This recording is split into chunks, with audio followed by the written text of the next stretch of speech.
Samantala, pinoprotesta ngayon ng Department of Foreign Affairs ang pagsasama ng teritoryo ng Pilipinas sa mapa ng China na makikita sa bago nilang pasaporte. Saksi si Sandra Aguinaldo. Isang sulat ang bit-bit ni Foreign Affairs Secretary Albert Del Rosario nang humarap sa media kanina. Diplomatic protest ito na ibinigay sa Chinese Embassy dahil isinama ng China ang teritoryo ng Pilipinas sa kanilang mapa na nakaimprenta ngayon sa bagong passport nila. The Philippines strongly protests the inclusion of the 9 dashed lines in the e-passport, as such image covers an area that is clearly part of the Philippines territory and maritime domain.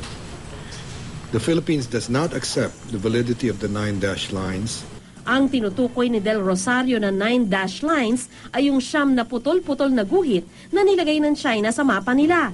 Kaya lang nakapasok dito ang buong South China Sea, pati ang teritoryo ng Pilipinas na saklaw ng ating 200-mile exclusive economic zone. If they carry that with that kind of map that violates our sovereignty, and we allow that, then that would mean acquiescence to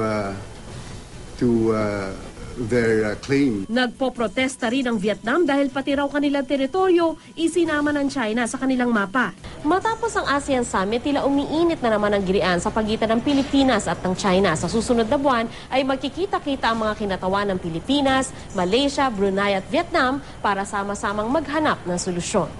Tila ayaw namang magpatalo ng Chinese Embassy sa Maynila.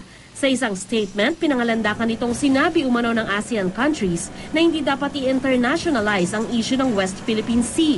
Gusto kasi ng China na bilateral ang usapan o yung sa pagitan lang ng China at ng bawat isang claimant country. Tutol dito ang Pilipinas at noong ASEAN Summit nga ay hinarang ni Pangulong Aquino ang umunoy tangka ng Cambodia na palabasing nagkaisa ang ASEAN countries na wag dalhin sa international level ang issue ng mga pinag-aagawang teritoryo.